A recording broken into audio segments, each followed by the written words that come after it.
Don't get scared now. Just because millions of people are watching. As I dart off camera. Yeah. All right, I believe we're live. We will find out after 20 seconds of delay when I see us actually moving. I see the comments popping up. Yeah. All right, so I believe we're live, yes. Looks like we're live. I have the most professional beginnings to my videos. I think I'm live. Let me wait and see. We think we're live, so we're just going to babble at a screen for about 15 minutes and hope you hear it. All right, and yes, I see us moving. We are, in fact, live. All right, hey, how's it going, everyone? Remember, the camera's up here, not down here. It's too much stuff to look at up here. Up here? Yeah. Okay, gotcha. All right, everyone, I'm live here with Kane. If you didn't see the live stream from yesterday, Kane was one of my many bunkmates when I was locked up, but 2.5 years bunkmates with this guy.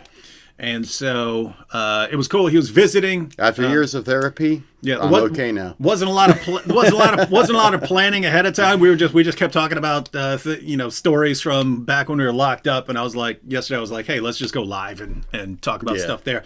Anywho, yesterday towards the end of the live stream yesterday, I mentioned that there is an issue which, if we had time, we might have gone into it. But I mentioned that there's this other issue, namely, you got locked back up. Yeah. So you become a Christian when you're locked up, and then you get out, and then you get locked back up, and that's like probably 7 years. Yeah, and got locked back up, and that's like probably half of the Christians I knew best in prison got locked back up. And I got locked back up, not because I could have gotten locked back up, not because I turned back to life like I was before I became a Christian, but I just could have done something stupid, right? There were times when I would run my mouth to someone and could have ended up getting into, even when I was on parole, I just, I gotten out of prison and stuff like that, and I would shoot my mouth off at people. And fortunately, it never got me into trouble. But I remember walking away thinking, what the heck was I thinking, right? I'm sitting there talking trash to those 7 dudes. And if I ended up getting in a fight with them, what happens? Either I beat up 7 dudes and I go back to jail, or they beat me up, and what did I accomplish? Probably still go to jail. Yeah, probably, right? It's like, hey, what are you doing? What are you doing fighting with these guys? And turns out you started it and stuff. So anyway, I came from the handshake age and stuff where you fought and then you bought each other a beer and it was done. Yeah. Unfortunately, it's not like that. Not like that anymore. So anyway, I brought that up at the end of the last live stream and asked how many people would like to see a discussion on that. And pretty much everyone I saw said yes. So if you've ever wondered basically why people get locked up and they have some sort of conversion experience and then they get out and end up getting back in trouble, the common perception is they were faking. I would argue, of course, you can be faking. But it's a possibility, but I would argue it's usually not the case. It's I would say, and we'll get into this much later. I would say it's actually because of special circumstances that you're in prison, which are actually conducive to spiritual development, and then the things that are actually helping you in certain ways, they get stripped away when you get out, and you're in a totally different environment, and changes everything. If you're not prepared for it, then you end up making some mistakes. So anyway, most of the time tonight, up until the end, when I talk about my perspective on some of these issues, most of the time is going to be Kane talking. So this is Kane. We mentioned yesterday and him picking on me as I talk. So we just mentioned we'll make it entertaining. Trust me. Yesterday we mentioned that he just had surgery. And so you may not even notice that he doesn't sound exactly like he normally sounds like all to me. This through here is very painful. Yeah, so he's kind of messed up. Plus, there was a kind of family emergency as we were live streaming. Actually, let me kind of introduce that in. We were in the middle of the live stream last night, and I had a very close family member have a bad accident, and I certainly asked for prayers, for them. I don't want to give any more information about that. I just put it. I would greatly appreciate your prayers.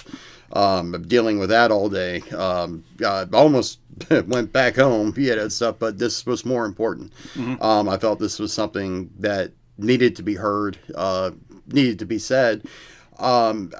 for some reason, one of the comments are resonating in my mind from last night was basically, you did the crime, you're a criminal, now you're crying about it, blah blah blah, that kind of thing. About it? Well, no, I mean, like making a video, trying to make ourselves sound like nice guys because we were witnessing to people, so now we're all suddenly we're good, because we're Christian. We are. Yeah, well, it kind of is that simple, You gotta ignore the trolls, man. Some people, they just say the nastiest thing they can to get attention. I just wanted to address that directly, and stuff. I mean, just from the fact that, there's situational things, so things happen sometimes way beyond our expectations or way beyond, some stuff we don't even anticipate, and things that we know about, and we still keep doing the dumb same stuff over and over again.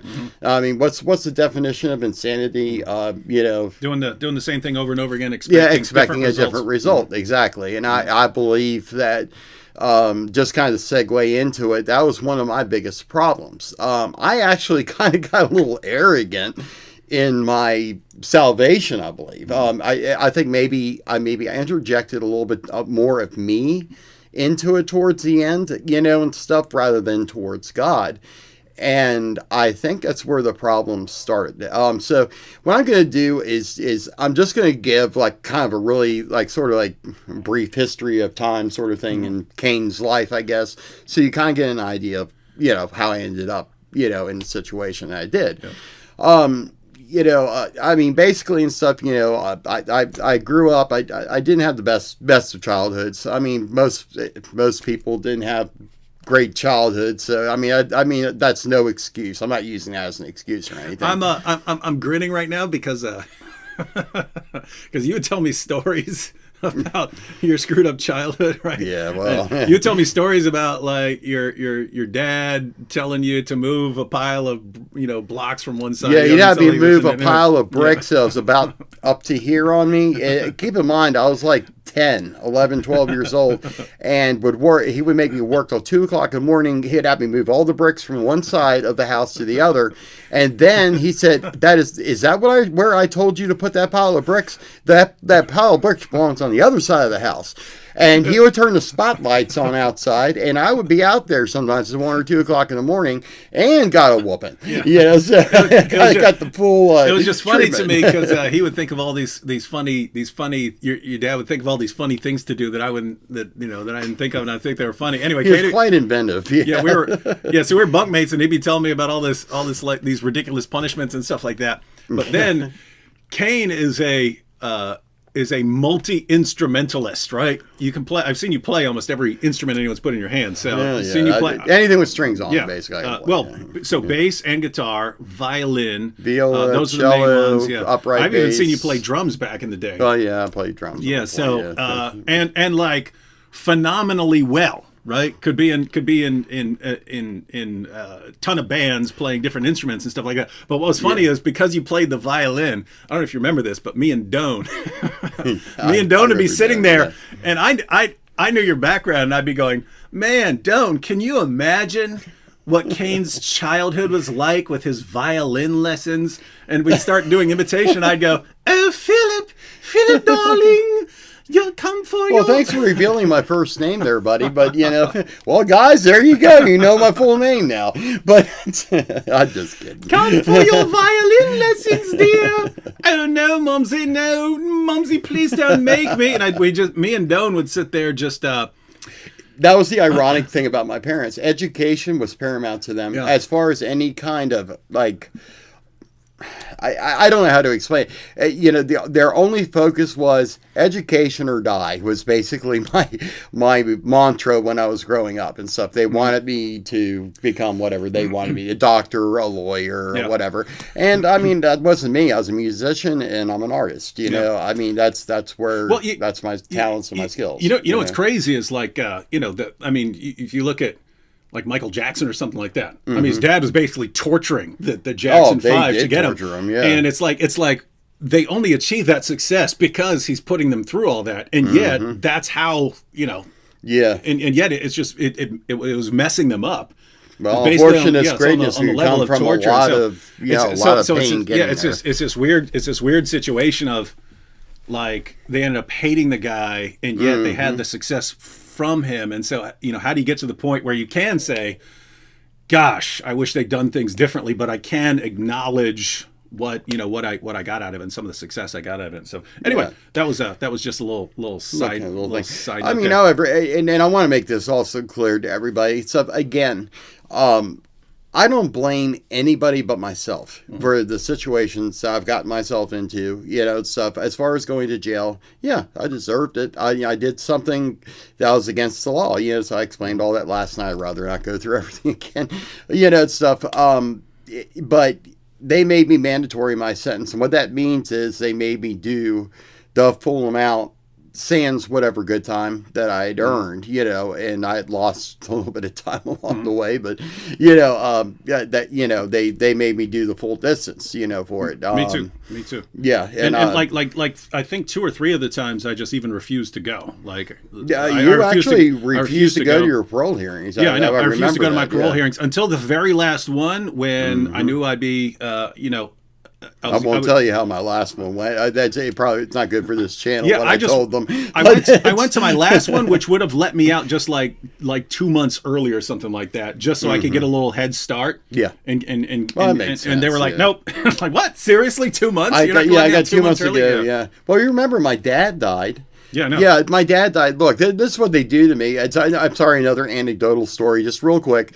Is stuff the church actually paid because we didn't have the money, so they actually paid for me to go to my dad's funeral. Now, you would figure that they would have some kind of decorum or grace about it, as far as not bringing me handcuffed and shackled to a military funeral, and with the guys doing the 21 gun salute, the whole 9 yards, the American flag being handed to my mom, the military funeral. And here I am shackled, I mean, by my waist like this, tied around my waist, and then, that's just a kind of an example, of some of the horrors, stuff, that you go through. I mean, I feel blessed I was able to be at my dad's funeral, but not under those circumstances. And guys, if you don't understand the significance of that, now, most of you know my channel. I'm a psychopath, so I don't have normal feelings, but I've seen it enough when someone's locked up and like mom or dad or sister or brother or wife or something dies, and it's like, this is the situation I was in, right? I mean, my family members' last memories of me were in prison, right? Yeah. And I couldn't be there for my family. I can't be there for my mom. I can't be there for anyone else. Exactly. Because I've done, I've done stuff that got me left up, and so it's basically it's not the same as, being able to be there for someone when someone dies. Well, your decisions have affected other people's lives so much.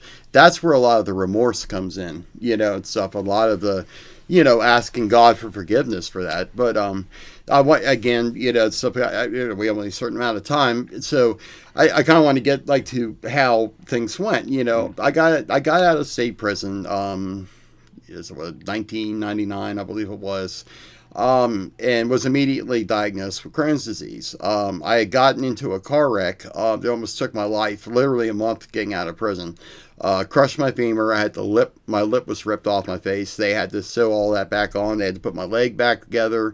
1.5 years of healing from that. So, I was down for, a good little bit of time there. So once I was able to walk again, once I learned to walk again, they had to teach me to walk again, all that stuff. Diagnosed.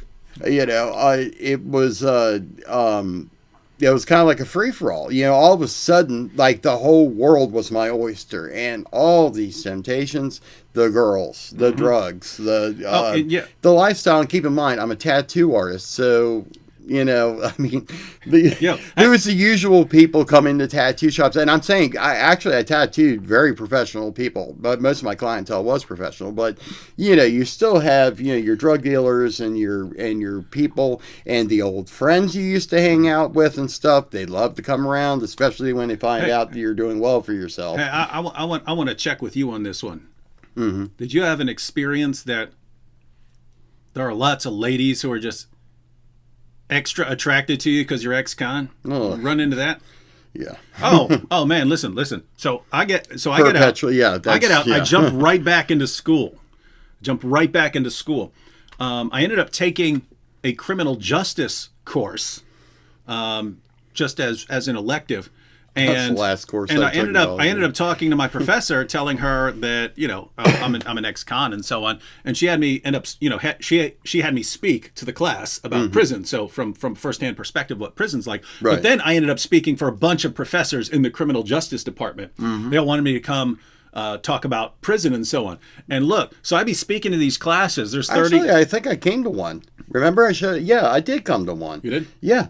Yeah, remember I visited you in Nabil up at the college, and you were getting set to do it. I didn't actually hear it, and you guys had to go in. Yeah, it's something I remember. I had something I had to do or whatever, and I went my way, and you guys did the thing. I remember that. So here's the creepy part. I would speak to these classrooms of 30 to 35 students, and there would always be 1 or 2 or 3 girls in the class giving me googly eyes the entire time, right? Like just like, this is so awesome. And then they come up and talk to me afterwards. Oh, David, could you help me with my project that I'm working on for criminal justice? You can, and I'm like, what the heck is wrong with you? I just told you a story about my past, and I'm a violent ex-felon and an ex-mental patient, and you're somehow... What do you find possibly attractive about me? I mean, it takes either one heck of a woman who is extremely understanding, or the other side of things. And unfortunately, I fell into some of those traps and stuff when I got out. And once you make that first step onto that slippery slope of backsliding, it's a very, very fast way down. Hang on, hold that thought, because I wanted to stop on this to talk to the ladies out there. Oh, gotcha. Right. Guys, do not, if you're going to write guys in prison, exhort them with the gospel. Do stuff like that. Don't write. How can I say? Don't get into relationships with guys in prison. It never ends well. So most of the guys in there are master manipulators. Stuff with huge narcissistic tendencies, and believe me, no matter how smart you think you are or whatever, they will con you. Don't do it. It's interesting. So these young ladies and stuff would want to be talking to me afterwards, and I'm thinking like there's clearly something wrong with you, right? Right. If this is all you know about me and you're attracted to it somehow, right? I think it's a bad boiler. It is. But there's something psychologically correct about that. I didn't understand until I was watching Jordan Peterson talk about what kind of men women are attracted to. And you do have women who are attracted to nice guys and so on, but the main type of guy that women are attracted to, according to Jordan Peterson, says every psychological study done on it, most women are attracted to a guy who's dangerous but civilized, right? Dangerous but civilized. And so someone who is civilized, he's not going, he's not a terrible person, but at the same time he's also dangerous if he needs to be, right? If he needs to be in that situation. And so I think they find that kind of hot, that sort of dangerous element. This guy's speaking for the criminal justice department, so he's a good guy, and he's talking about he became a Christian, so he's a good guy, and yet he could chop someone's head off if he needed to and stuff. And so it's like Marie, like Marie, when I met Marie, I talked to Marie, and she liked me before. I had to warn her about that. It's like, okay, we had to sit down. Like, okay, let me tell you about my past and stuff, right? So it wasn't she was attracted to me because of the bad boy thing, but even she saw an appeal in it. She said like her boyfriend before she met me, like guys would check her out and even try to chat her up right in front of the dude, right? Guys weren't scared or intimidated at all. They'd be checking her out. And she said that would instantly stop. That instantly stopped. It never happened again. When she was with me, and it, somehow even I'm old now, but back then I was in my mid-20s and straight out of prison. Apparently, you just give off some vibe like I will kick the crap out of you. And actually, I didn't know this. But like someone actually came up to me in my first semester out. I was in a communications class, and there was like a break halfway through the class, and I'm just standing up against the wall, and a girl comes up to me and she goes, "Why are you always standing like you're about to fight somebody?" And I had no clue, right? It's just whenever there was a break, if there was a bunch of people around, you have this experience, you slowly sort of put your back up against the wall to keep everyone in front of you, right? I had no idea what I was doing, but she said, "Why are you standing like you're ready to fight somebody?" I'm up against the wall. I look down, I've got my fists clenched. My body is like tightened up, And I'm like, whoa, I had no idea that I'm standing like this. And so you're just giving off this kind of vibe, but apparently some ladies, I don't know, like that. And so, but here's the thing. So going back to what you're talking about, all of a sudden, all these ladies are, are attracted to you because of the bad boy thing. And then it's all right up in your face. Yeah, exactly. And when you go a great length of time, you don't. And the thing is, this isn't just about sex. This isn't just about relationship, or whatever, or desperately trying to find, like some validity, it's to make yourself relevant again. I mean, because when you're in prison, it's almost like you're dead. Friends, family, they either die, they slip away, stuff over the years, they get married, they, go to whatever, stuff. And next thing you know, you're standing alone. And, that was when I had to hit that bottom and, stuff to really, really be able to bring Christ, stuff and ask him into my heart, and to take the wheel in my life, because I knew that, hey, I'm sitting here in prison. Obviously, I made some bad decisions in my life, and Lord, hello, I need help, kind of thing. And I mean, he was faithful and good to do that. And, it kind of makes me feel ashamed. I was out for 7 years. I worked 12 hours a day. I mean, literally, I had an hour and 20-minute commute back and forth to work. I basically ended up back to the old habits, back to the drugs, back to the chasing women, back to the, that whole lifestyle that kind of goes with being on the fringe, of society or whatever you want to call it.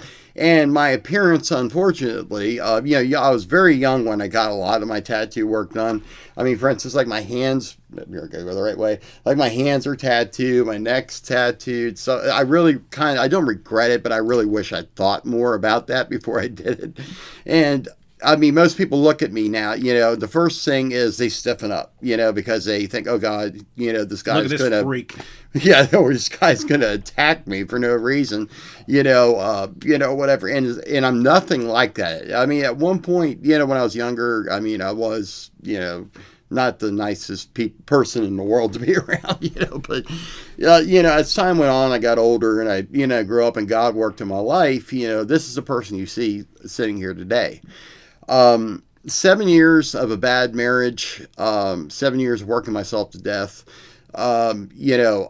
using the excuse that, oh, well, of course, cocaine will keep me awake for the hour and 20-minute haul at 1 o'clock in the morning that I had to make to get home from work. I mean, I always had great excuses for whatever actions that I was taking. Now, there's some funny stuff to this story here, kind of coming up. And also some pretty tragic stuff. But, my wife had ended up cheating on me. To be honest with you, it broke my mind for a little bit. That was probably the closest I ever came to hitting a woman in my life. Instead, I left a dent in the refrigerator. Thank God, instead of her face. But, it was one of those life things. lesson. Yes. You feel like hitting. Go for the fridge. Go for the fridge, guys. Don't ever hit a woman. Smash the fridge. Ever. Yeah, that's not acceptable. I tell you what, if I ever catch somebody hitting a woman in front of me and stuff and all, it's on. He won't be hitting the fridge. And it won't be a fridge. Yeah, he'll be whoever that person is. But anyways, getting back on track, just all of these things. I remember walking. I had a dog. I mean, a Rottweiler. I mean, he was my buddy. His name was Exile. I named him after a Slayer song. I mean, I know. Slayer's definitely not Christian oriented, but anyways, we were walking down by the river. That was right behind my house, and I remember looking at the sky, raising my arms up, and saying, "God, I can't take this anymore." I said, if I'm married another day to this woman, I'm going to end up killing her and killing myself, I something's got to break here. I'm lost. I don't know what I'm doing here. I strayed away from you, Lord. Please, I need your help. I know I haven't been praying to you like I should. I know I haven't been faithful in my life like I should, and I need to get back on the right track. Here, and I need your help.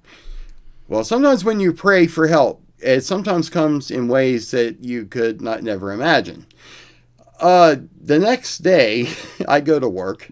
I get a phone call from this guy that I had dealings with in the past and did some tattoo work for. And I was supposed to, basically, it was a gun by gone wrong type thing. The ATF showed up with 27 agents to arrest me because they had looked at my prior record, had decided that I was so violent that they needed 27 people to apprehend me. And I'm not exaggerating. There was 27 people there.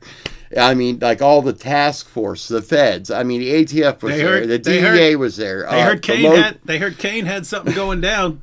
Yeah, well, they thought that I was selling guns to gang. Well, I was kind of, but let's not get too involved in that. It involved gang members. Your secret is safe with me, dude. And the millions that are watching, and stuff, and the federal agents that are probably watching this right now, whatever. No, I mean, it wasn't anything like that. They made a huge deal over a small time guy. I was in the middle of a tattoo when I went out to meet the guy, and that's when they jumped me in the parking lot, and I get arrested, and they're saying you're going to get life, and stuff. This was right around the time the shooting of Virginia Tech. I don't know if you guys remember that in 2007. That horrific. Of course, a ton of people. My timing, 2 weeks or 3 weeks after that was probably not the best planning in the world. To be selling or buying a gun. So, anyways, the ATF, of course, was pretty thick. And through the area, and they were doing a series of stings through a snitch that they had, and that kid that I tattooed, I'm not going to say his name, I'm not going to put him out there like that, but I'd love to, but anyways, he was the one who set me up. I went out there, and of course I get apprehended. They do, their usual stuff. They try to break you. They went back to my house. They threatened my wife. They threatened, now my ex-wife. They seized my car and then tried to sell it back to my ex-wife. I mean, that was the kind of dirty stuff they were doing. That's kind of funny, though. And then I find out that the guy who arrested me was the one who brought down the Outlaws in Maryland, which I don't know if you're familiar with. The Outlaws is a biker MC 1%er kind of group, or whatever. And, which, I mean, they really brought the big dogs out on me for no reason whatsoever, so I really kind of think this is all God there. God was saying, okay, God, you prayed that you needed change, you needed a difference, here's your change. No, they heard Kane's got something going down, so they had to bring in the 27. Yeah, well, and they brought in the 27, and my mug picture was a little red face. It wasn't from embarrassment; it was probably from the beating. But anyway, reap what you sow, man. Yeah, I definitely reaped what I sowed on that one. But anyway, so after 7 years of I mean, in every other aspect of my life, my main thing is I have fallen off, like having. Being around like-minded people, other Christians,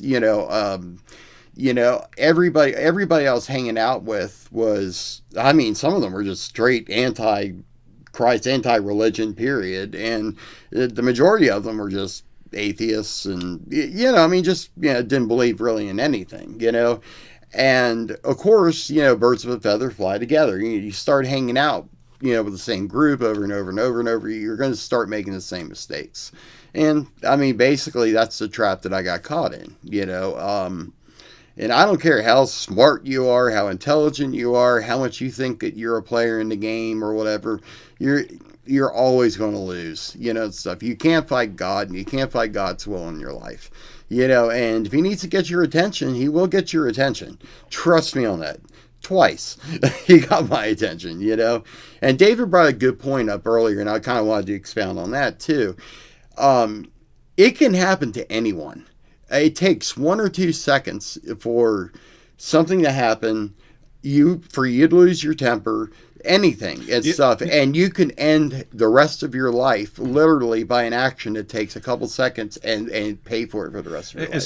Especially when, I mean, you're conditioned in prison to be much more aggressive, to have much more of an attitude towards certain people, and just if you think that someone's trying you, right? Yeah. You show up to prison, people try you, right? That means they start feeling you out to figure out, are you going to stand up for yourself or something like that, right? And so if you even think now you're out of prison, and if someone says something, you think this person's trying me, then you got to let them know.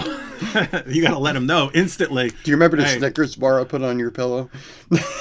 No. What was that? Remember I put that Snickers bar on your pillow? No. And you came back and you stared at it. In prison? Yeah. And you stared at it, and then you looked up at me and you're like, you just, just pointed at it, like he usually does, and just looks at me with this quizzical look, and I said, "That's candy bar for you, buddy." He ate it. He ate the candy bar. You're really lucky I wasn't. Yeah, that's one thing. When you're in prison, you don't accept presents. If you have a candy bar or something sitting under your pillow or on your pillow, you run. And stuff, or you find out who did it and handle the situation quickly. Because things could get way out of control way fast in there. I don't remember that at all. No, I remember I even remember the candy bar, Snickers bar. I do remember there was a stretch of time when I was only getting like 3 to 4 hours sleep a night because I had myself on such a schedule of stuff to do, and then on like Saturday I would just pass out from exhaustion. And I remember waking up, and you had put a sign over my bed that said sloth. Right? Yeah, I do remember that. With an arrow pointing towards me. I was mad. I woke up and I'm like, I worked myself to death all week. Me. And you call me sloth. He never shows like, that much. He was pissed. Yeah. He was so bad. We had only had phones or camera things in there. That would have been a perfect picture, But I want to kind of get back to the recidivism thing. Just, in our country, I do kind of have to, put that out there. The incarceration rate in the U.S. is astronomical. We're releasing 300 million, I think it was, prisoners a year. 83% recidivism rate, especially in state prisons, things like that. I mean, we obviously have a problem in our country, stuff with recidivism. And that begs the question, then how would a Christian get caught up in the same thing, become part of that 83%? They're supposed to be changed. Exactly. Supposed to be different, right? And I was different. What stuff what I'd left, and my faith never wavered in God through this whole thing. I always, I still had a relationship, but it was because God still had a relationship with me. I had backed off from that relationship. God never backed off from me, though. He was always there. He always had his hand on me. He always kept me safe. And like that car accident, they said there's no way anybody should have survived it. I was in a 1983 Dodge pickup truck with the ones with the big tubbed out hubs and stuff. The thing is all metal. It's like 10,000 pounds, and I hit an ambulance of all things. The ambulance drifted out in front of me, and because they had a mental health patient in the back that was going off, and he didn't realize his foot was off the brake, and I T-boned him at 70 miles an hour. So you can imagine, most people don't survive those wrecks. People don't survive wrecks at 30 miles an hour, never mind 70. So, yeah, I that thing I will testify that even with my disobedience and rebellion, and stuff, God still had my back, and that's the reason, again, so when I went back to prison, I went into such a depression. I mean, it's probably the only time in my life I ever considered killing myself. Because I'd let down everyone I loved. I'd let down, I let myself down. I let God down. I let my mom down. I let every single person in my life. I let David down. And it was embarrassing. It was humiliating. it really, you talk about self-introspection, that was definitely, at least a year of that, for that first year that I did, of like what went wrong.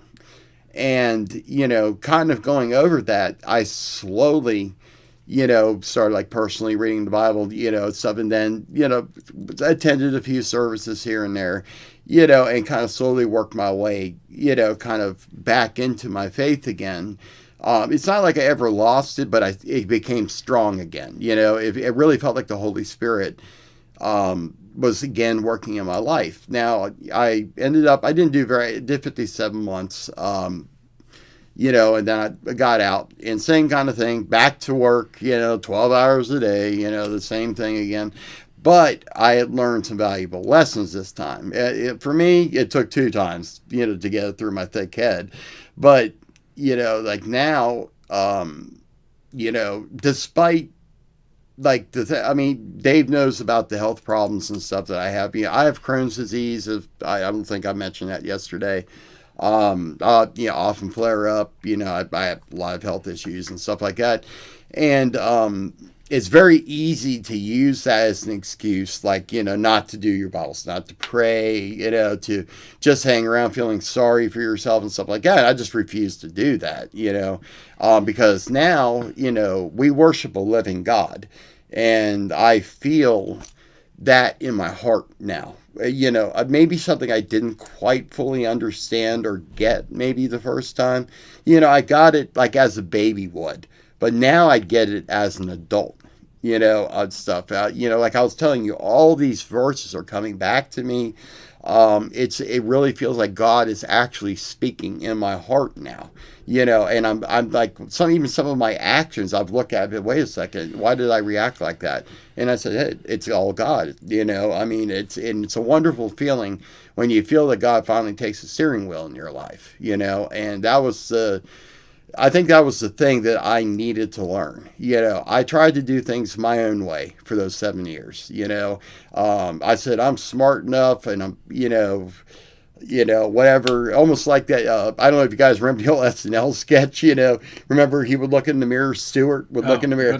I'm good enough, like smart enough, and darn it, people like me. They use the other word, but, I guess I kind of had that attitude toward things that I just thought I could kind of manipulate and sort of just kind of get myself, through, just make it, what I mean? Just kind of just making it, and then, one bad habit got added in, and another one got added in, and next thing you know, I'm 10 times worse off than I was. And that is one thing. I believe, I'm trying to think the exact quote, just to paraphrase a verse from the Bible, stuff, kind of returning to their vomit, like a dog returns to their vomit sort of thing. That's exactly the way it feels. Mm-hmm. And I'll tell you, there were many times where I felt like the biggest, what in the world for walking away from God. And that would even drive me farther away. Because I remember myself, here I am out there, with you, we're saving souls, breaking necks and cashing checks kind of thing, we had a good roll going, and then it just, I don't know, it's some parts of it, I don't really understand why it happened, so, why I ended up, well, other than getting snitched on, that does kind of, throw a thing in there, but, the fact that I prayed, though, to God the day before, and it's ironic because I saw these black SUVs hanging out across the street from me. And every day I would go out and look at them. I'd be like, I know who you are. They have these government license plates. Yes, and there's a guy who run a taxi company that lived 2 houses down from me. Well, he was running crack through his taxi agency. He was making drug deliveries. So I was like, man, that daggone idiot that lives down there is bringing heat on this whole neighborhood. I can't stand him. I don't know why he's doing this, blah, blah, blah. Little did I know, those black SUVs were there for me. They were watching me for 5 months, literally under surveillance for 5 months, stuff, until he finally struck. And I kind of find it extremely, coincidental or whatever you want to call it, that, when I pray, I say, God, okay, I give up and I put it in your hands, that I'm in cuffs the next day and I'm in an isolation cell, just with my thoughts and my regrets and everything else. And you talk about being broken down, God broke me down like a shotgun. He broke me all the way down. And like I said, sometimes you have to hit that rock bottom. I really wish that a lot of people wouldn't. But unfortunately, spiritually, that seems to be the thing. There is no middle. You can't have a foot in both worlds. You can't have a foot in the secular world, and you can't have a foot in the spiritual world and expect them to cohabitate. You know what I mean? You learn how to make both worlds work with each other, but the thing is, there are some things you cannot ever. Well, what's the best way? There's some things like oil and water. Yeah, exactly. And you have to know how far to go. You have to know how to handle situations. Not lose your temper. Put your hands on somebody, because prison leaves you with this mentality of your head's on a swivel. You're constantly kind of watching your six. You're always. It's a constant stress, a constant adrenaline rush. And then you get out and all of a sudden you don't have it. So you look for other things to give you an adrenaline rush. At least that a lot of times was with me. I hate to admit that, but that really kind of was a lot of the thing. I missed, the it's not boring lifestyle, and I missed, things, and I missed, I even found myself missing prison from time to time. Just because I was working so hard and so long to try to make up for all those years I missed, and then making a horrible, about my marriage and all, and how bad that was. Now I'm with the absolute best woman in the world right now and stuff. Tony, hello, if you're watching this, I love you. And that's Toni, not Tony. So any jokes about that, we can stop that before that starts. But you seriously think someone in the comment section would make that joke? Come on, dude. Well, yeah, I do. A couple quick comments, real quick, before I lose them. AA said post-prison ministry needed. Yeah, that's there's not sufficient warning for prison inmates, even Christian prison inmates. Hey, here's what's going to happen when you get out. Here's how getting out is going to affect you. So people aren't prepared for it, right?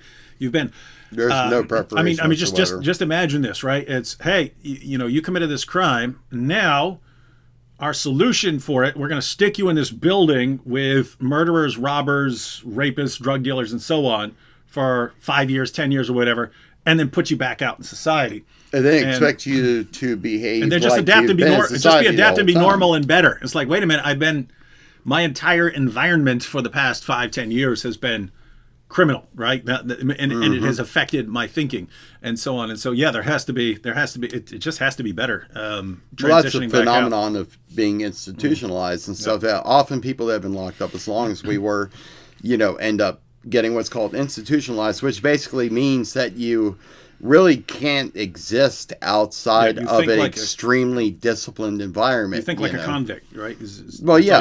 And taking those same principles, out here, unfortunately, will probably get you back in the cell pretty quick. These days and stuff, you can't. There's no fights in a bar parking lot like we were talking earlier. Shake hands, buy each other a beer, and it's over. No, they call the cops. You get 5 to 20. It's a totally different day and age. A lot of things have changed. And maybe I was a bit stuck in the past too, on a few issues, in there, but I don't know.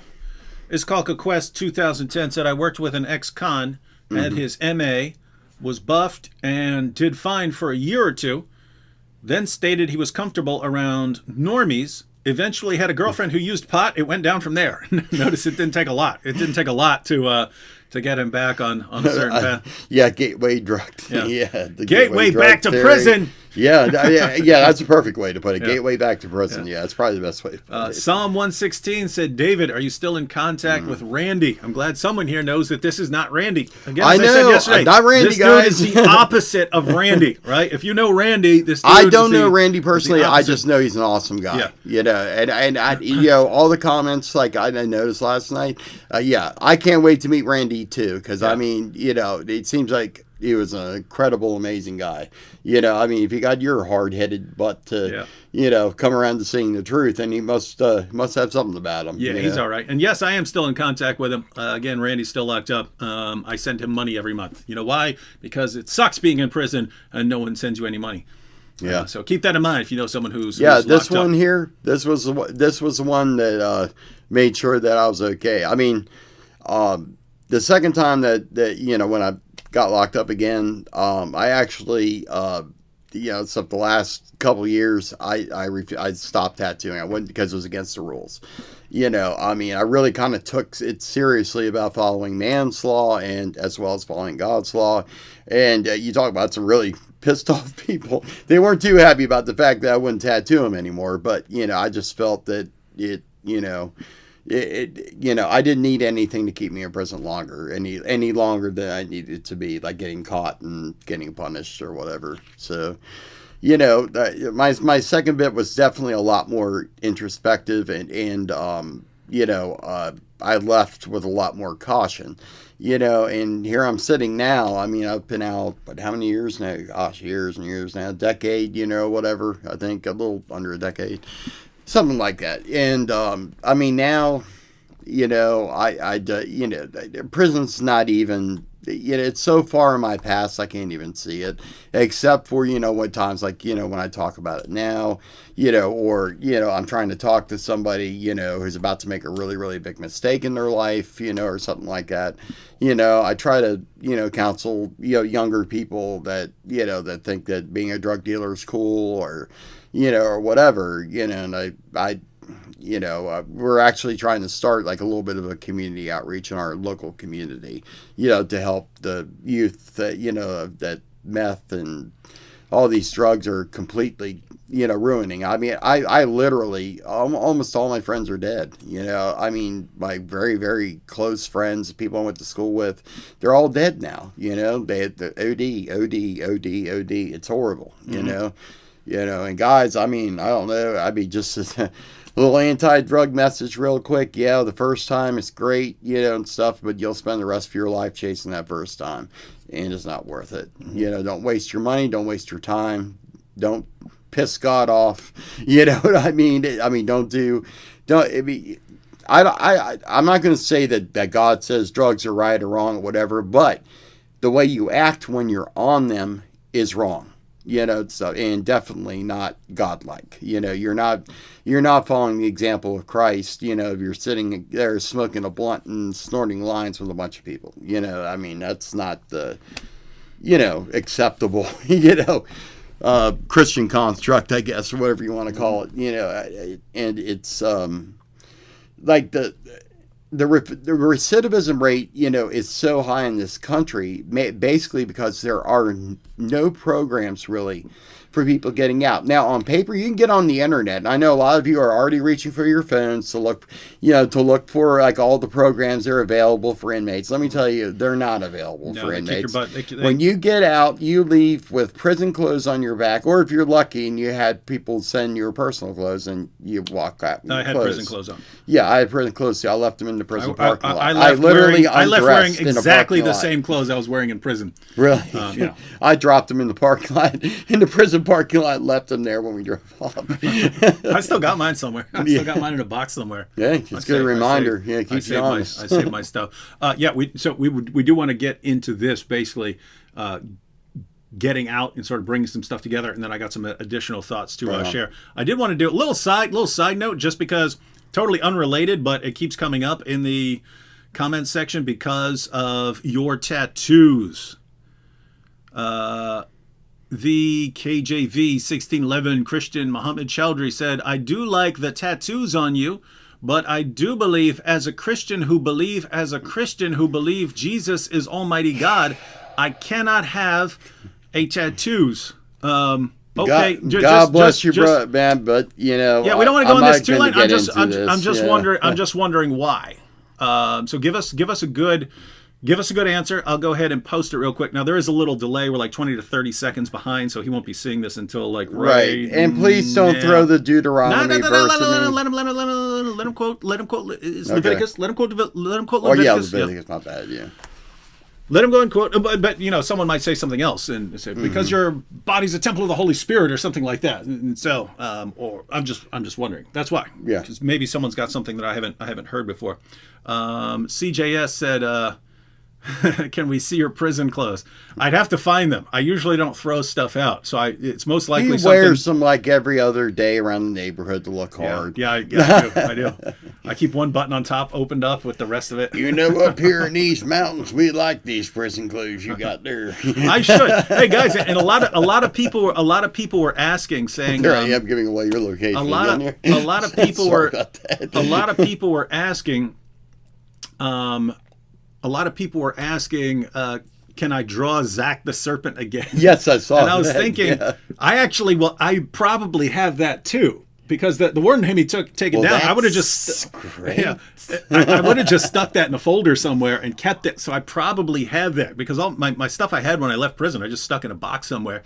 And I believe someone sent you some cartoons too. I think they wanted you to check out and stuff. You know, it's kind of cool when you get stuff. You know, like when people do things like that. You know, I mean, I know I'm certainly appreciative of people. You know, comment and message and stuff like that. You know, even when things are negative, you know, I mean, our main, I mean, Dave's main thing, my main thing and stuff. The main thing we want to see is people giving their lives, you know, to Christ. I mean, and it's not like entering a contract or something like that. I mean, people make it so much more complicated than what it is. I mean, if you sincerely want Jesus to start making some changes in your life, and you want to start making some changes in your life, you know, you get on those knees, pray, you know, and God is listening. You know, you're a prayer away. You know, I mean, take it. They're you know, I mean, look around for a good Bible-believing church. You know, find a place to where you can surround yourself with like-minded individuals and stuff, people that are all, you know, we all have our struggles, we all have our fights, you know, and stuff, and our problems, but it's a lot better to share with Christians than to share with, you know, say non-Christians and stuff, especially when you're talking from a spiritual point. Mm-hmm. And I didn't have that. I surrounded myself with people that were into, and some people were into some pretty evil things and some bad stuff. And, you know, you surround yourself with that, it's going to rub off on you eventually, you know, and unfortunately it did, you know.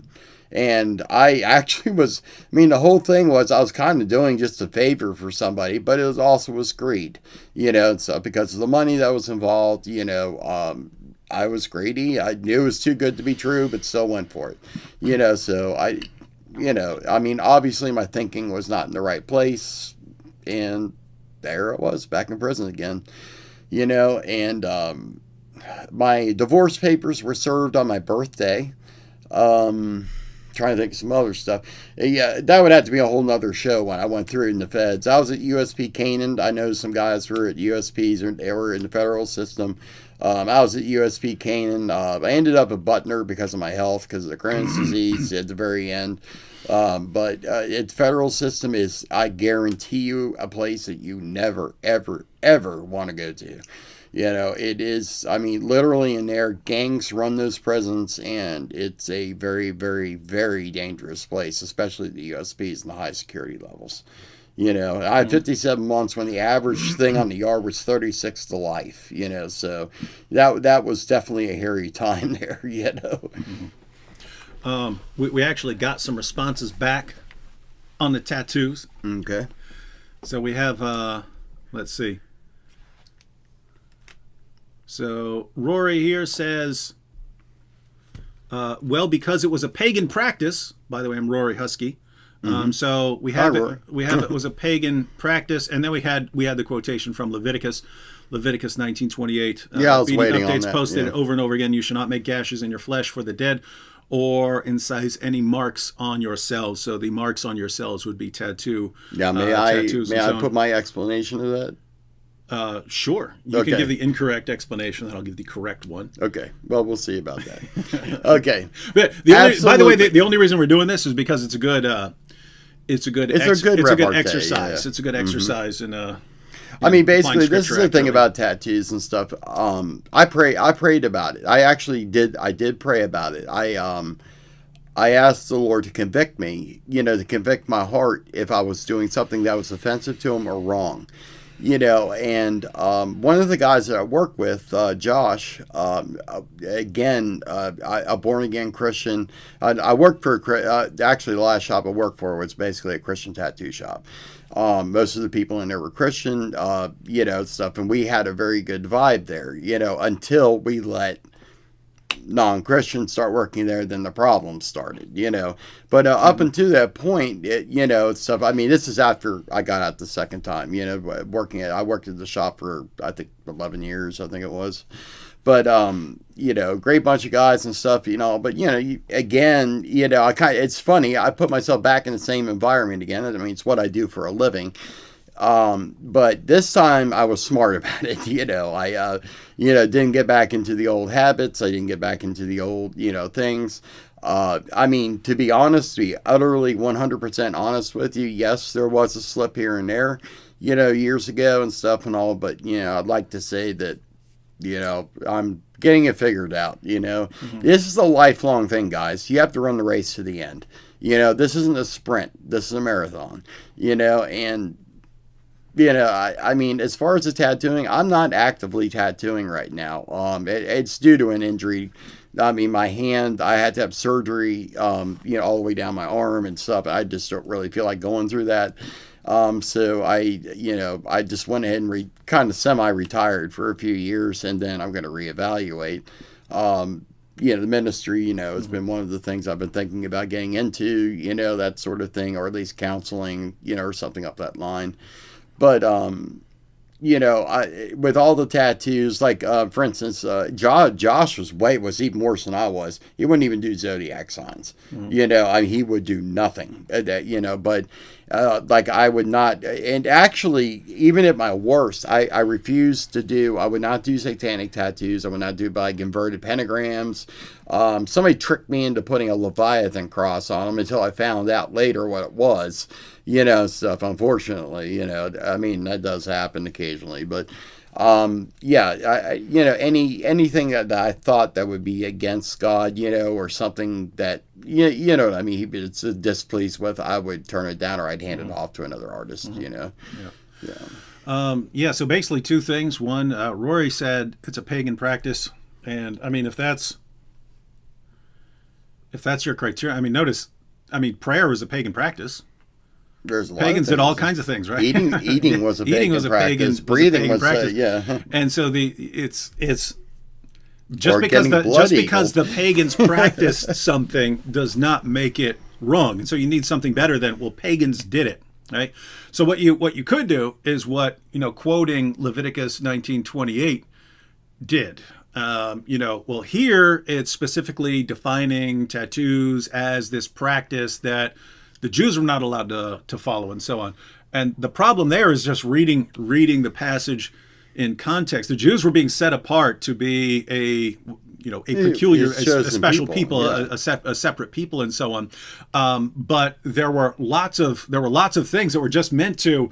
Here, you're going to be easily distinguishable from everyone else. Yeah. And if you look, let's go to the verse right before it, right?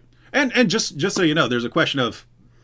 In verse 20, if you read the 28, whole chapter, if you keep that verse in context, you might get a different view of it. You might even get a different view from the verse. Do not cut your bodies Yeah. for the dead, or put tattoo marks on yourselves. So this sounds like it's a practice for No doing cuts. something with for the dead.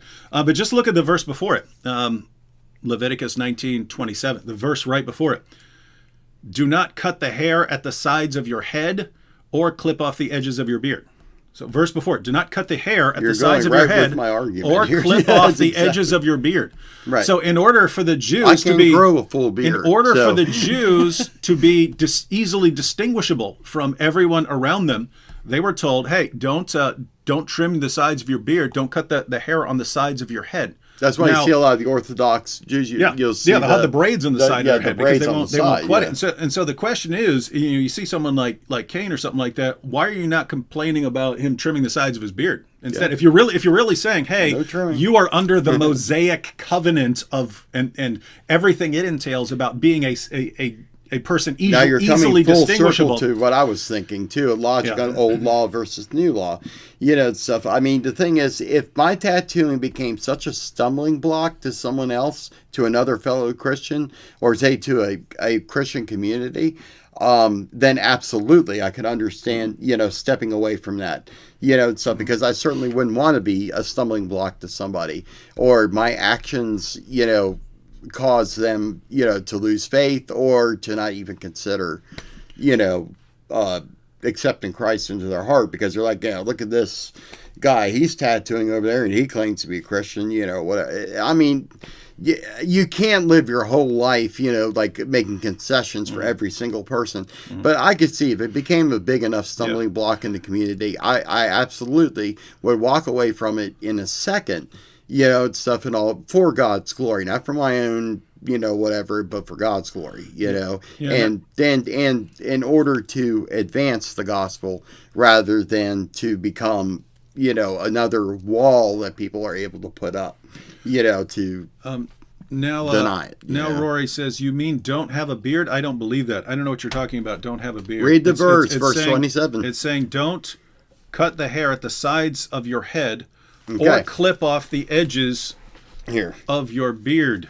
let's make this simple here. Or clip off the edges of your beard. Like, The point is, if you're saying this is the way, stuff like the traditional, stuff, people back in, the Orthodox Jews, wore their hair. They took it literally. They actually have the scrolls on their foreheads where it says to put the word of God on your forehead. They took literally every single, part of that, so the so idea you have is to keep that in mind, the thing you find is when you have to go to Leviticus to defend a point, like you can't go to like Matthew, Mark, Luke, John, Yeah. right? When you have to go to Leviticus to make a point, it's usually people who are being very selective. How many years has it been? Here's something that I can't defend any other way, so I'm going to go here, even though you should know better. I mean, if you're going to go there, be consistent and be someone who says that Christians are still under the Mosaic covenant, right? I mean, you'd be considered heretical because they specifically address that. Well, Christ in Acts came 15. to fulfill the law.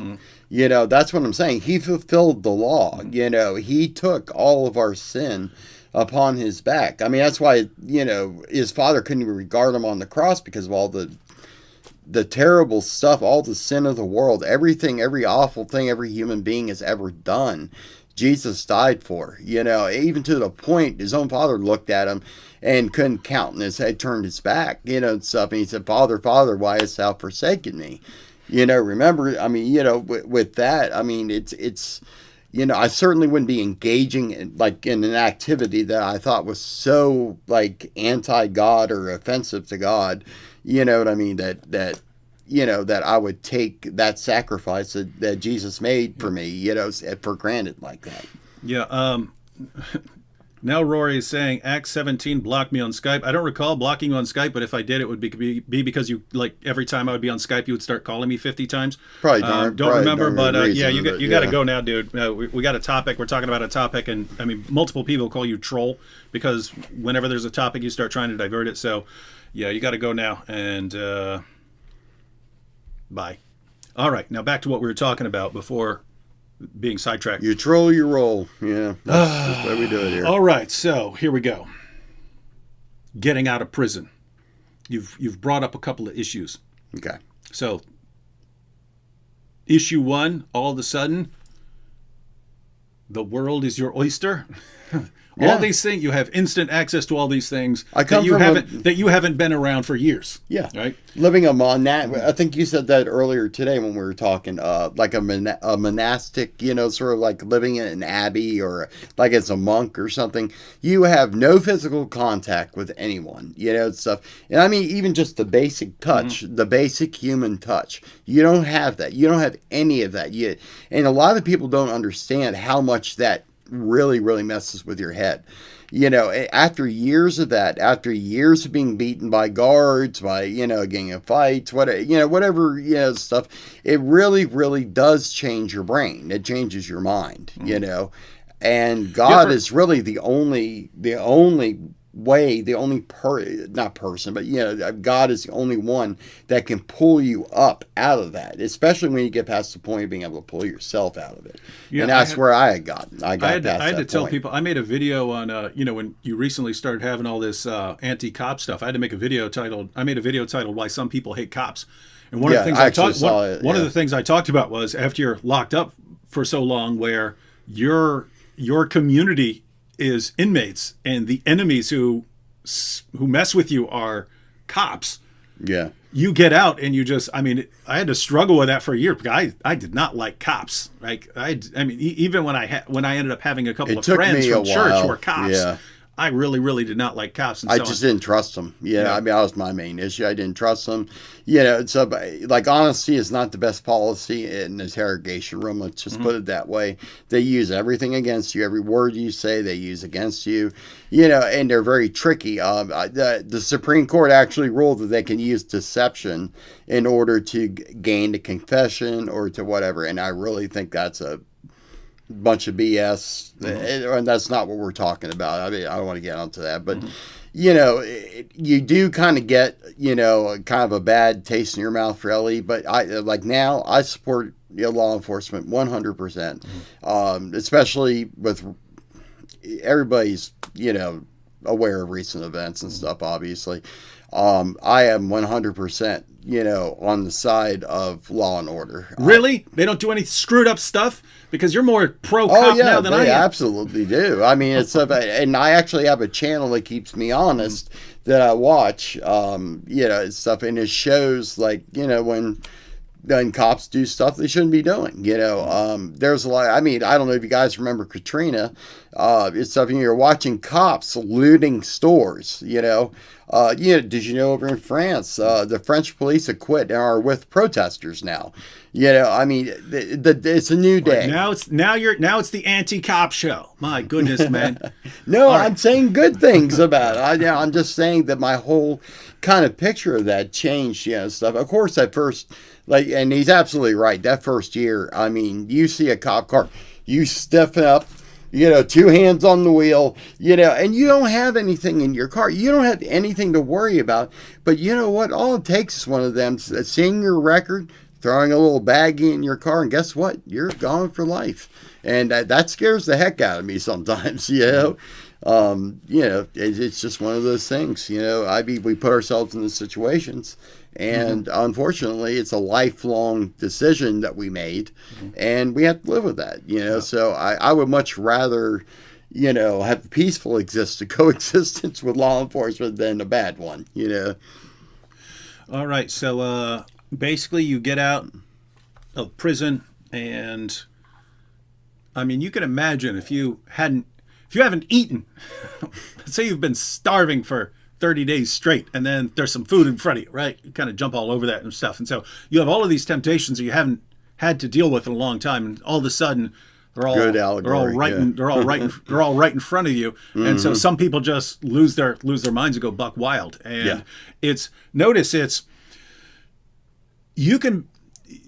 there are 2 ways to be able to resist a temptation, right? One is to not have anything available to you, right? If you have nothing available to you can resist it. No, like in prison, right?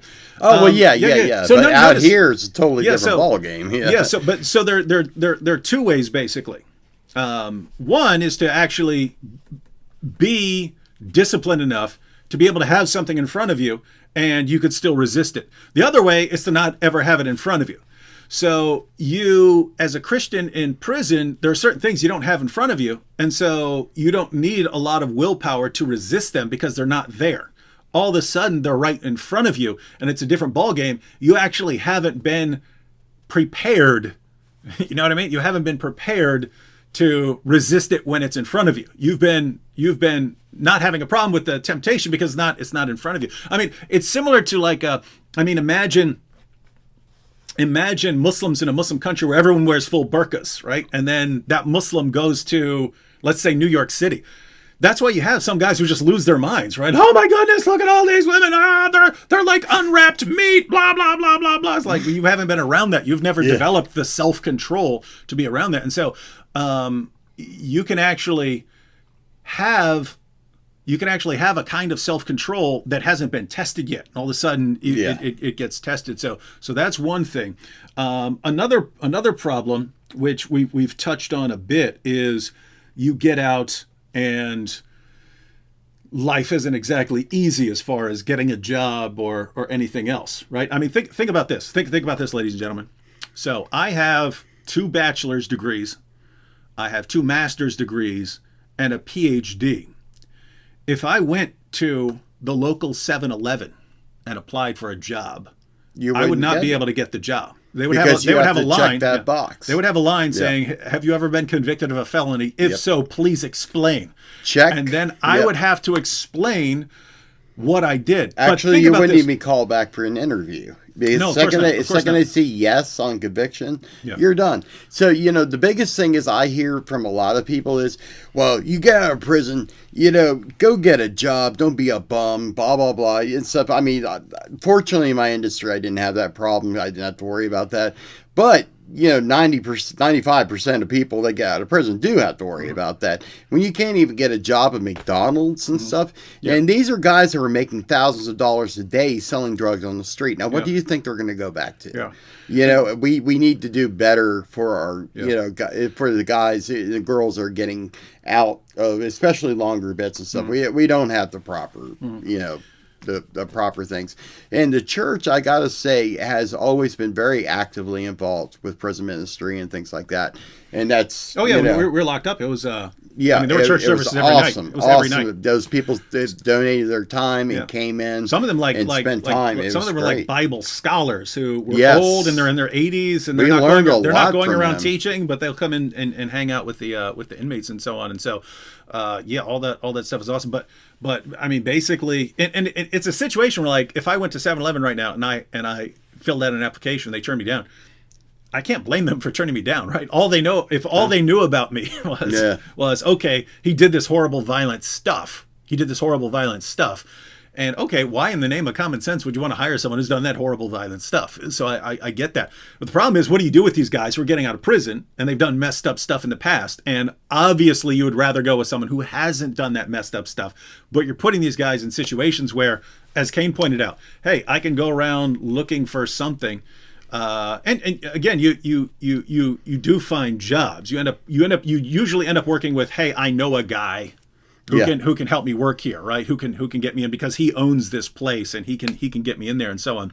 But notice for a lot of people, if you don't know someone who's got you in there, it's, what are you going to do? And gosh, here's my buddy that I was selling for before, and he's saying he can hook me up again and get started, and so I can be. What do I do? Right? Yeah. And so they end up right back in the same situation. And again, it's a lot of times it's Christians, and people will end up justifying it. Say, hey, I gotta look out for my kid. I gotta take care of my kid. I can't do it any other way. So that's the justification. And then 2 years later, you end up locked up again. I want to go ahead and give something. I'm not familiar with anyone talking about this ever. Someone may have, but I'm going to go ahead and break it down, because this is something I noticed, right? I got out. I didn't get back into any sort of, criminal lifestyle and so on. I got out. I jumped into school. I could have made lots of stupid choices along the way that, if things had turned turned out slightly different, I could have gotten in trouble again, especially when I was on parole. A fight, anything, they would have locked me back up. Yeah, parole and probation are like literally a living hell. Yeah. I mean, you know, they don't care if you, and following your point about the job, think about this and stuff. When you have to go and pee in the bottle and you live 20 miles away from the nearest testing place, you know, whatever, and you have to constantly tell your boss, oh, you know what, I've got to go to the probation. Oh, I got to go to the probation office. I got to go to the probation office. You're not going to have that job very long unless you have a very understanding boss, and there's not very many understanding bosses. And it goes back to why would you want to deal with the ex-inmate when you could deal with someone else who doesn't have that problem. All right, so here's the thing.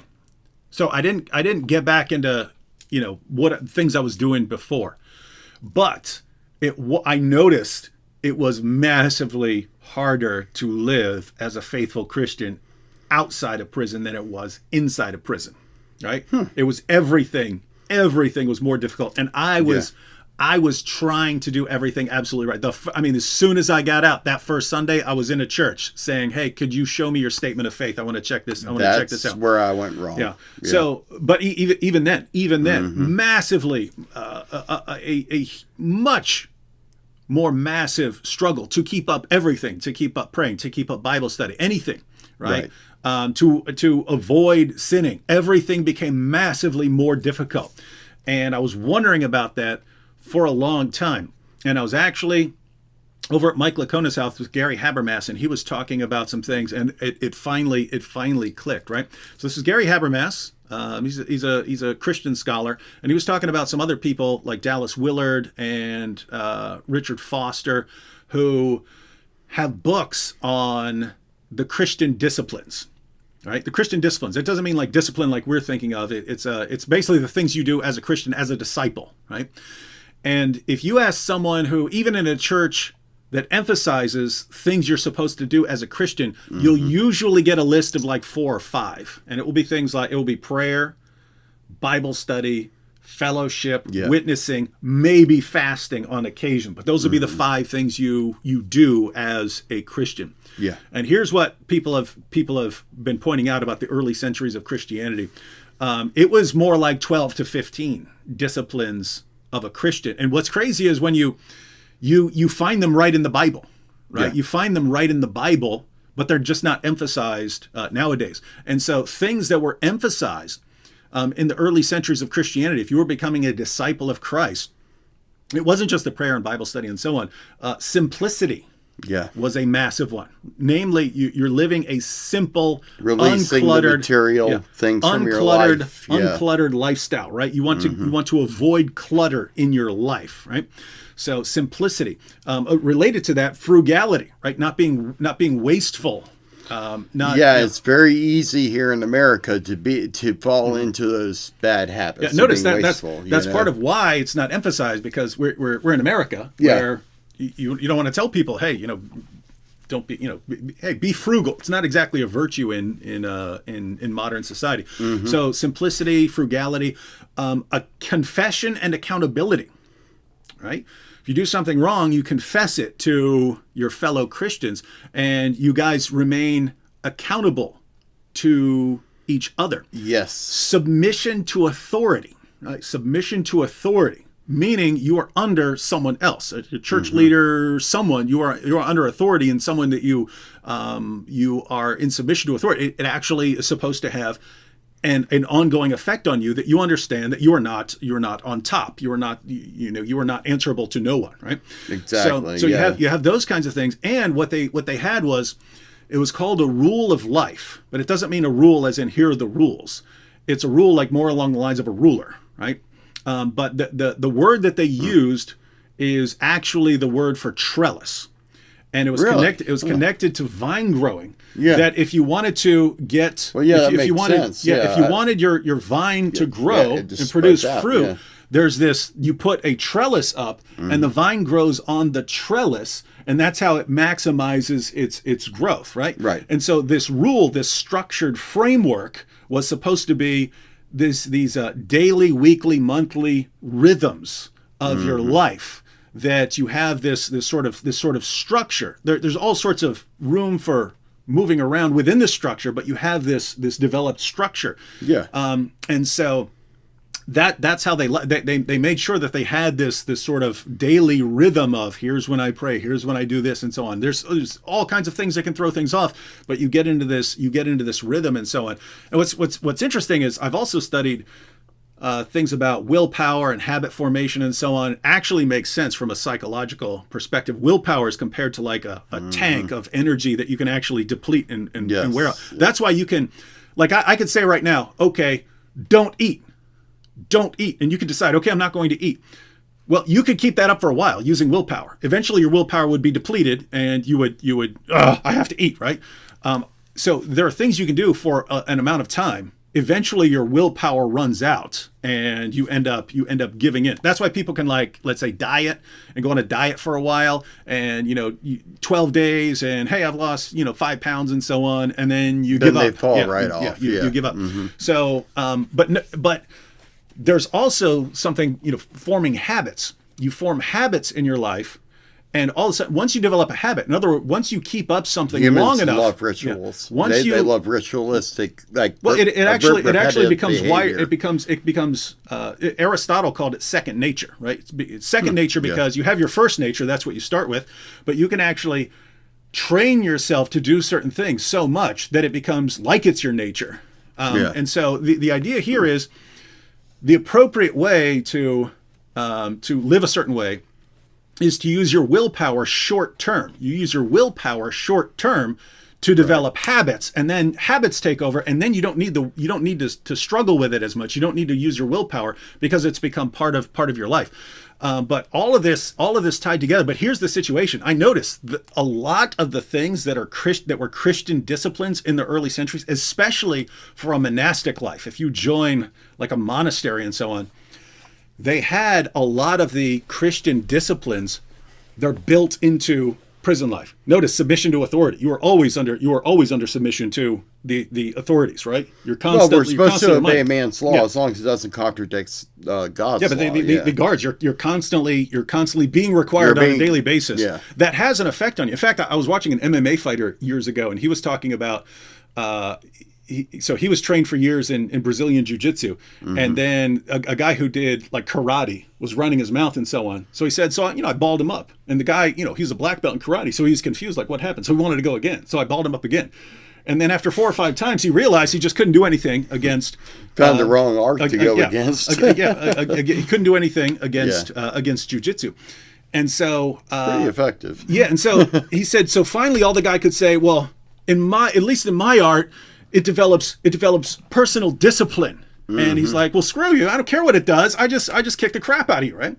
But he said, but later on I realized, what are you talking about, man? In jiu-jitsu, I get submitted over and over and over and over again every class, right? And so that does have an effect on you. That does help you be humble. That does help you. And so anyway, notice the idea here. Something like simplicity. Christian virtue in the early centuries of Christianity, you strove to remove clutter from your life, to make your life simple so that you could devote your energy towards what's important instead of all this stuff that isn't important, right? Not emphasized in Christianity today, right? No one's saying, hey, we need to cut down on all the clutter in our lives. It's like everyone's like, let's clutter things up more and more and more, right? And I think that's part of a lot of the deception that's going on, in some churches. I'm not saying all church at all. I'm just saying in certain, I guess, I don't know, denominations, whatever you want to call it. There's been, this kind of going with the time sort of thing, which I am for. I like a church that's alive. I prefer a church. I'm into the singing the hymns and clapping and the semi kind of wannabe rock band up there and they're singing music that's that praises God, stuff like that. I like that kind of church. As far as I was raised in in one of the church. A mighty fortress is our God. You know, that kind of thing.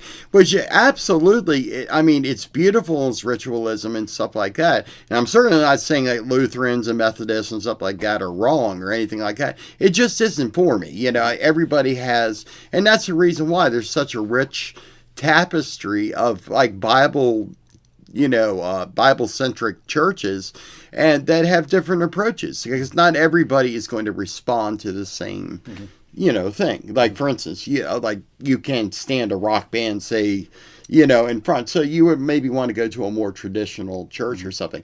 The beautiful thing about prison, of going to chapel, like in the prison and stuff, you have straight hardcore killers sitting next to you, and God knows who else in there, and everything else and stuff, and you're sitting there and you are laser focused on that preacher. That is the one time in prison in which you let your guard down, and it's a dangerous time, because you are concentrating on the message, you're concentrating on God, you're concentrating on your relationship with God, and you entirely let your guard down, when you do that. I mean, as I think another thing that I notice, it's so easy out here to say, oh yeah, I go to church every Sunday, I'm a Christian, I'm good. I'm good. Yeah, I'm a shoo-in, kind of thing. And the thing is, I've noticed about, like, I would call genuine Christians. Like, I mean, people are really sold out for Christ, kind of. I mean, really, really, like, in the pocket, kind of. Have to deal, stuff with people that are kind of lukewarm, you know what I mean? That aren't so much into it, whatever. And they're babies, they're just starting out with their faith or whatever. And you have the people who have been in the faith for such a long time that, the message, the preaching, the message and whatever, that's what they're there for. They don't want any frills. They don't want any, in prison was like, it was just very stripped down. It was very, very, and just out here, it's not, it's almost become a production. I really want to call out the one preacher down in Texas. I'm not going to. Out everyone, man. We're talking about simplicity here. I know. It's basically, you're in prison. So just think about the disciplines, right? So simplicity. Very simple lifestyle, right? Yeah. You get woken up. You have nothing, basically. You have to stand up. You have to stand up. You have to be counted. You make your bed. Then you have your little job that you have to go to, or your trade that you're learning, and so on. Then be back at your bed, and then you can go work out or something like that if you want. And then you have to be back at your bed, and so. But notice you have a rule of life, right? You have this daily rhythm. You have structure. It's imposed on you. Very structured. And so you have this over and over again. Everything becomes a rhythm for years until it's completely stripped away from you. You no longer have that, right? You already see the problem. Simplicity. Your life is very uncluttered.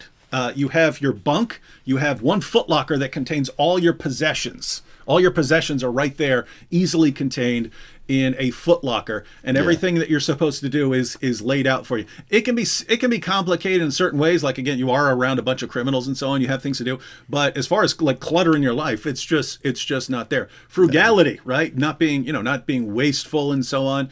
You don't have to worry about that. You make like $30 a month from your little prison job and so on. Accountability.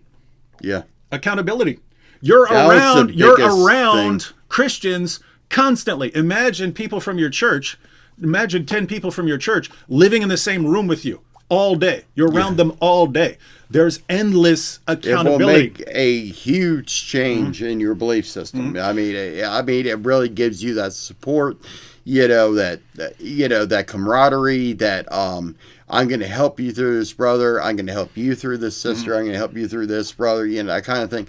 It's about being about God's work. Unfortunately, out here, it's something I think a lot of prisoners get out, and when they get back to the rat race, to get back to working, and stuff, to get back if they can find a job, and all that kind of stuff. I mean, it's a heck of a thing getting out. You have absolutely nothing. You start off brand new at 30 or something. I mean, a 6-year-old had more than what I had when I got out. And I had to, you know, get right to work and, and stuff and take care of things. There's still things that were outstanding, before I got locked up the second time that I had to take care of, school loans, things like that, just the silly stuff that you don't have to deal with in prison.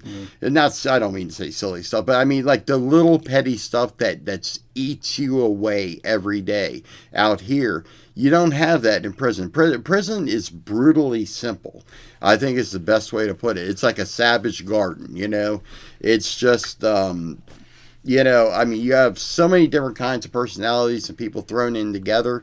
And even in the church, you have that, which kind of makes things interesting every once in a while, but the main point is that you go from such a simple existence to such a complicated, and I know a lot of you guys are probably thinking when I say complicated, well, how complicated can your life be? And trust me, it can get very complicated, very quickly. It's massive. I mean, again, so we're talking about the Christian disciplines. One, in prison, it's imposed on you, a rule of life. Simplicity is imposed on you. It just becomes part of your life. Frugality becomes part of your life. Submission to authority becomes part of your life. Accountability becomes part of your life. Especially if you're a Christian, you're around other Christians all the time. All of these disciplines, which were associated with a monastic life. I mean, it was part of ordinary Christianity, but basically joining like a monastery or something like that. You take all these things to the next level, and that sort of next level is what happens to you in prison. And of course, you've converted to Christianity, and then you have all of the disciplines of a Christian, not just the ones we remember, like prayer and Bible study and so on, which now you have time to do, and you're around other Christians who are holding each other accountable for going to church, for studying the Bible, for praying and so on. Now you're part of this. This just becomes your way of life now. Yeah. And this becomes your way of life for years, and you're not exposed to temptations that might draw you away from that. And so it's very natural to grow as a Christian in that environment. And then all at once, on one day, all of that is gone, right? Changes, your rule of life is gone. That you've been, your entire existence as a Christian has been built around this daily rhythm. Now that's gone. Simplicity gone. In fact, now instead of your life being simple, thanks to the government, they make your life as complicated as possible, because while you're trying to figure out what to do with your family and jobs and everything, it's no, you have to go do this and you have to go get tested for this. No, I'm not saying they shouldn't do that. I'm just saying think about what this does to you. Just imagine doing that just for a week. Now imagine doing it for 5 years. Living under those conditions, I mean, it will drive you insane. Yeah, and so now your life becomes progressively more cluttered, and it's just ongoing, right? I mean, the day you get out, there's not a lot of clutter. Day 5, day 5, it just keeps getting more and more cluttered. Each time you try to solve one problem, 3 other problems crop up, then 6 problems crop at 12. You keep going up, and next thing you know, you're so tangled up and lost that you kind of give up, and you say, you know what? When I used to do this, it used to kind of make me be able to get through this, or to cope with this, and unfortunately, and stuff, a lot of our coping mechanisms and stuff, are skewed after being in, an incarcerated situation. You don't walk out the same person as you were when you came in. You can either walk out the right way or you can walk out the wrong way. And so simplicity goes out the window. Rule of life goes out the window. Accountability, probably most importantly, gone. Right? I had no accountability whatsoever. All of the Christians that you've been around for years and are your accountability partners, they're all gone. Now what do you have? You have your old friends. Well, Dave and I, that's all we did. We had nightly prayer. We had nightly prayer meetings right beside our bunk. Yeah, right? I remember all the guys we would have a big circle. It got so big. Remember, we would go around the circle. We would all join hands. Bunch of inmates. We would all join hands. 8, 12, 15 of us, and we would go around the circle. We'd go around the circle Give with our glory heads to bowed, God and pray, prayer requests, things like that. praying. I mean, and all of a sudden, I miss that, all of a that sudden environment. It's gone. You know, it's just gone, right? Yeah. So anyway, that's my theory, right? So the idea, once again, going back to what we said at the beginning, I'm kind of 100% with you on that. the theory. idea, I like the that. idea is there's this perspective. Oh, this guy became a Christian when he was locked up, and then he got out and he turned away from it, or maybe not fully turned away from it, but he went back to doing a lot of the same things. Well, his entire life and what he learned about being a Christian was centered around certain features that are imposed on him as part of a Christian life in prison. And all of a sudden he gets out, it's all stripped away, and he has no experience of living as a Christian without any of those other things, any of that structure, any of that accountability, and so on. And the lack of accountability, I think, is probably number one on that list. Yeah, because all of a sudden, you know, it feels like, oh, wow, I got nobody looking over my shoulder. You know, and that's always been my biggest problem was obedience. Just imagine. I mean, if you were doing something, or I was doing something in prison, I mean, unless it's completely, you know, things you could get away with. Like if you looked at a nudie picture or something like that, you looked at pornography, I wouldn't know about it. If you did anything major, I would find out about it. If I did anything major, you would find out about it. And people would go and snitch to Dave about stuff that I did. And people would come to me. It was so funny because most of them were non-Christians. Yeah. They could not wait to go they wanted to jump. That's the thing. You have all these other people who hate you because you're a Christian, and they want do to everything they can to trip you. He was being mean to me. What can you tell him not to be mean to me? And so didn't Jay come to you one time about Kane's changed, blah blah blah? I think it's there were some people that were very, very resentful of my conversion, you know, to Christianity. I mean, to the point where, you know, I mean, it got kind of ridiculous there for a little bit, you know. I mean, just because my old friends just would not accept that, you know, they refused to accept that. And, you know, I mean, and ending up going back, you know, was absolutely humiliating. I mean, now I was in the federal system, not the state, so, you know, I didn't run into the same people so much, but you know, it's still, you know, I had to know that. I had to live with that. And knowing that I had let my Savior down was the absolute worst thing. And let me tell you, that the dark depression that comes over you when you realize that you have not followed through on your word with God, you know, stuff, it's devastating. And, you know, it can lead to some very, very dark times because it leaves you wide open to attack, you know. Yeah, so I guess it can be kind of parallel to, you can have a Christian who grows up in a really good Christian family, right? Really good Christian family, good Christian brothers and sisters, good Christian parents, and so on. And all of a sudden, that kid goes away to college in a completely different state and loses all of that framework, and then, you know, the Christian sometimes goes just buck wild because he's lost all of it. My right? daughter's about to leave for college, man. In a month now. Better do some groundwork. So anyway, that's sort of the situation. So really, everything we talked about, and we'll go ahead and close out here in a second. You put all of it together. That people learn to, if you become a Christian in prison, you learn to be a Christian within a certain framework, which again is very similar to what was being emphasized in the early church, and especially as part of a monastic lifestyle. Of course, you grow very rapidly as a Christian, but then everything that is that whole rule of life, again, remember, this means the trellis, right? They talked about it as a trellis that the vine would grow upon to produce fruit, right? That entire trellis, I mean, just imagine a vine growing on a trellis, and then you just completely rip out the trellis and the vine flops on the ground. Not gonna do as well, right? That's what getting out of prison is like. And then on top of that, so apart from losing all of the rule of life that has helped you in your Christian walk, now all of a sudden, in addition to that, you have all of these temptations right in front of your face. And in addition to that, you have problems with basic things like getting a job and so on. And you didn't have to worry about that before. All of a sudden, you have all these new concerns cluttering up your life, all these temptations, all this this urge to go back to whatever it was you did before, and you're just you struggling. Sometimes you're struggling. find yourself almost wishing you were back in prison. I just thought I the same sometimes thing. wonder subconsciously if I didn't deliberately almost put myself in a situation. I was so miserable in my marriage, especially after being cheated on and lied to and everything else, and by my best friend too. So that was a wonderful thing. Yep. Again, not excuses for my behavior. I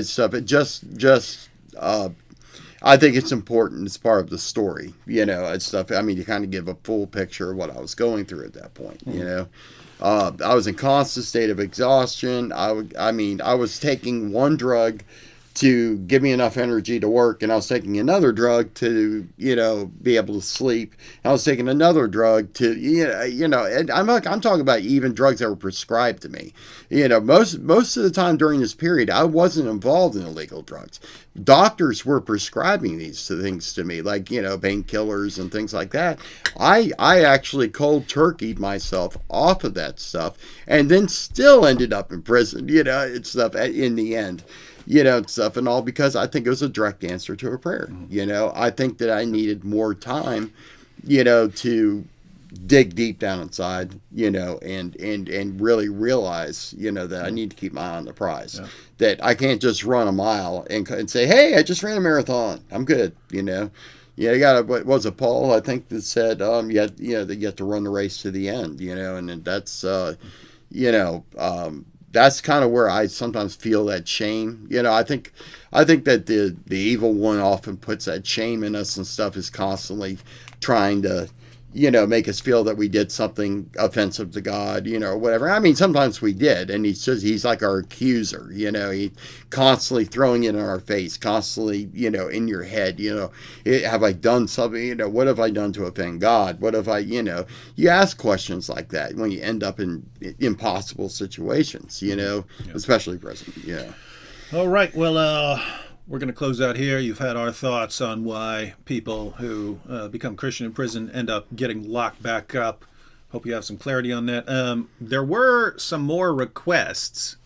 Okay. To talk about, like, because we had mentioned some demonic stuff, right? All right, guys. Yeah, I do. Yeah, I think that you will find tomorrow's talk to be quite illuminating. You guys want some stories tomorrow? Kane's basically here for tomorrow as well. You guys want some stories talking about some demonic encounter? You have way more stories. My stories are like more secondhand. Like Goob, I talked to Goob, told me when he would be in his more friendly moods. He told me about an exorcism, him being exorcised of demons. It's actually funny. Remember how they laid hands on him? He was telling me, this is back when he was on the street, and he was for Satanism, a wolf in sheep's clothing. And he thought it was fun to go into churches and mess with people to slowly lead them astray, pretending to be, a Christian and so on. And he said he walked into the wrong place one time with someone who invited him to church. He said he walked in there, and the person who was leading the Bible study goes, "The Lord is telling me that there are some demons present." He was like, all of a sudden, he got panicked, right? Like, whoa, this. Look at the time, yeah. So then he told me they did an exorcism on him right there. Wow. And he described it. So they delivered him literally. I have stories like that of what, but you've seen people levitating and stuff. So guys, if you want to hear about some of that stuff, I have some humdingers of some stories. I mean, direct. I remember several that you did not mention at all yesterday. So, guys, if you want to talk about that, let us know. And again, Kane will be here tomorrow as well, so we can go ahead and talk about that. And you guys have been awesome. I went through all the comments and stuff. I tried to like everything I could, and answer people and stuff. And I really appreciate you guys being so welcoming. To Dave's channel. Have you seen the trolls?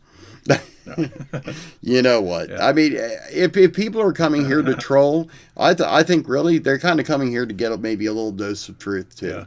Yeah. So you know what? Troll away, guys. Troll away. If you want to troll, trolls what? We can block you. Haters hate, trolls troll. A couple quick comments. BD Update said, "I am the one who gave reference from Leviticus Now can you tell me, did Jesus allow tattoo? How you are allowing? No. Show me where he doesn't allow. Yeah, BD updates. And I'm saying this, keep in mind, tattoos are not the issue for why we brought this up. It's a methodology. It's a methodology. Notice, you don't like tattoos. And this is the methodology. It could be anything, right? You don't like tattoos, so you come up with some arguments against it. Your argument is bad, right? Did Jesus allow tattoo? Well, Jesus didn't say one word about tattoo. So how would you know? Did Jesus allow you to post comments on YouTube? Yeah. You never addressed it. Never said one word about you posting comments on YouTube. So all you could say is, well, Jesus, because he is in nature God, before the incarnation, he revealed the Old Testament and he revealed Leviticus. So therefore, that's Jesus revealing that. Well, he's revealing that for the children of Israel to set them apart. And if you're going to say, well, that's Jesus doing that, and it doesn't, even though it repeatedly says these are the rules for the children of Israel. If you want to say you have to follow those, be consistent, and you should be complaining about me cutting my hair. You should be complaining that I trim my beard. You should be complaining about all of those things. Why aren't you complaining about those things? You're not complaining about those things because you like those. You're fine with those, right? So that's my point. Is a flawed, horrible methodology to say what are things that I don't like. Let me come up with some absurd argument to justify it. With that said, if someone can make a good argument against tattoos, I'm fine with that. It's just normally when someone makes an argument, it's like this, and it's just terrible. So that's one response. And then Appy Frenzy, for some reason, kept posting, David Wood, please answer my question. Is it wrong to sing and dance in church?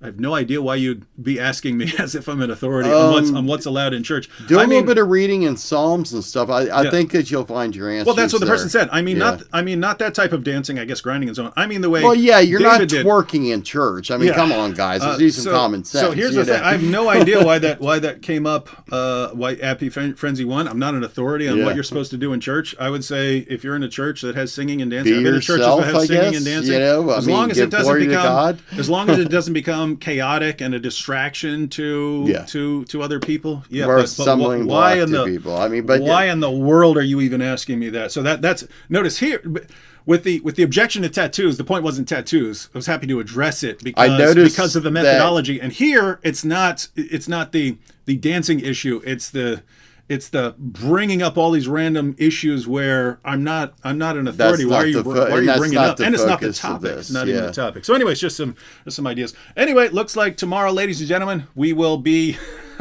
we'll be talking about demons. The Terminators will be back. We'll be talking about demons and weird, creepy stuff. And don't forget Prison Mike. I'll be here. We got to get some purple bandanas by tomorrow so we can be Prison Mike. All right, ladies and gentlemen. Not Randy. Kane. Not Randy. You have a good night. Not Randy. All right, catch y'all tomorrow. Peace.